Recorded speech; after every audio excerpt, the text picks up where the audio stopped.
Hi, welcome back to Create to Mezat. In the GST series, I received a message from the Etsy, the shop advisor. New tax requirements will impact sellers in India from November 1st. Etsy will withhold an additional 1% TCS on your domestic sales to comply with the local news.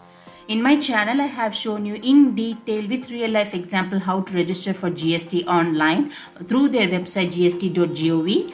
Link will be in the description. Check that out. And second video is to log in for the first time, how to log in for the first time with my example how I did. Please do check out that video too. Now let's get into this video. What does Etsy withhold and remit to Indian tax authorities? Indian sellers must have a GST on file. Yes, they have made it mandatory that we have to have a GST and add it to our legal and tax information tab in our profile. As of 1st October 2023, Etsy periodically checks whether sellers have an active and valid GST on file. If you don't, Etsy may restrict you from selling on Etsy and withhold your payment.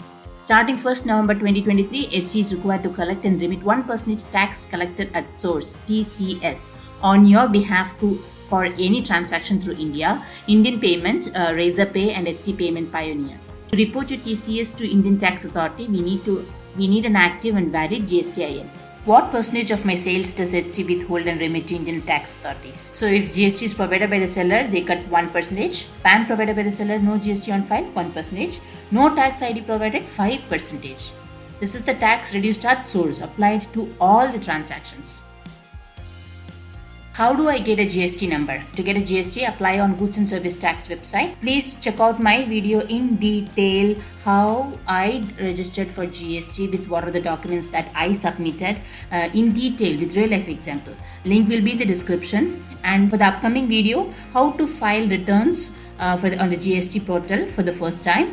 So stay tuned for that video. Until then, bye.